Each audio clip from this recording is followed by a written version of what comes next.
नीरज जोशी जी। नीरज जोशी जी, आपका बहुत बहुत स्वागत और अभिनंदन है। आप आपदा प्रबंधक हैं, गवर्नर्स अवार्डी हैं। इंडियन रेड क्रॉस सोसाइटी से आपको गवर्नर्स अवार्ड मिला था। और आप दूसरी चीज़, आपने जैसे मेरी आपसे बात हुई तो आपने बताया कि ट्रैफिक वॉलंटियर के रूप में आपने विभिन्न विद्यालयों में ट्रैफिक के बारे में बच्चों को जानकारियाँ दी, ट्रैफिक के बारे में बच्चों को कई सारी चीज़ें की। लेकिन आज जो हम आज का हमारा ज्वलंत मुद्दा है, और कहीं ना कहीं हमारा अगर हम देखें तो मोस्टली एक, अगर हम युवा पीढ़ी को इससे जोड़ेंगे, इसलिए जोड़ेंगे क्योंकि ज़्यादातर जो हमारा ये ज्वलंत मुद्दा आज का है वो नशे में है।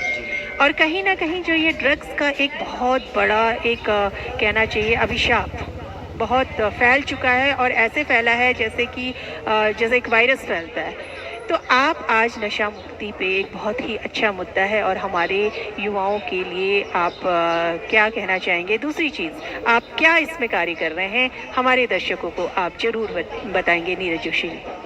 धन्यवाद मैम। सबसे पहले मैं सभी को नंदा सुनंदा पर्व की हार्दिक शुभकामनाएं देता हूं। हमारे उत्तराखंड की कुल देवी माने जाने वाली मां नंदा सुनंदा, उनका आशीर्वाद हम सभी उत्तराखंड वासी और संपूर्ण भारतवर्ष पर बना रहे। मेला, अगर हम लोग मेले को शाब्दिक अर्थों में इसको परिभाषित करें तो मेला एक ऐसा स्थान होता है जहां पर विभिन्न समुदायों के लोग और विभिन्न धर्मों के लोग, उनका मिलन केंद्र होता है। यहाँ पर एकता की भावना पाई जाती है। बोलते हैं ना कि विविधताओं में एकता, और हमारा नैनीताल शहर तो ऐसा है कि विविधताओं में एकता वाला शहर है।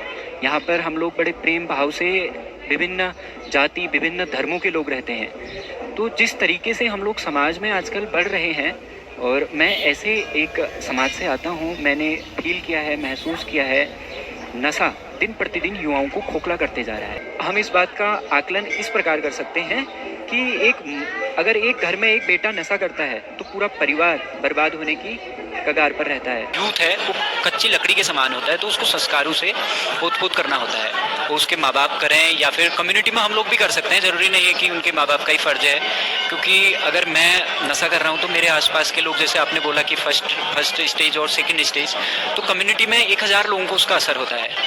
तो मैंने फेस किया, ये मैं अपने उदाहरण के तौर पर बोल रहा हूँ।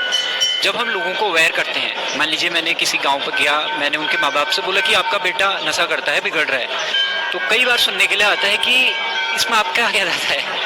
मतलब ये एक कॉमन प्रॉब्लम है कि माँ बाप कैसे अपने बच्चों को प्रोत्साहित कर रहे हैं। हम लोग बोलते हैं ना कि आजकल आप देख रहे हैं कि लोकगीत होते हैं, कुमाऊनी या फिर हिंदी सॉन्ग भी, ये नशे के ऊपर क्यों गाने बनते हैं, जैसे 4 बोतल शराबा या फिर अलग अलग तरीके के। तो आप अपने बच्चों को उस गाने पर नचा रहे हो, और एक ट्रेंड बन गया है। मैंने मैम को बताया कि मेरे साथ एक किस्सा जो शेयर किया मैंने, तो उसके बाद होता क्या है कि एक ट्रेंड बन गया है ना कि हम लोग मॉडर्न तभी हैं जब हम नशा कर रहे हैं।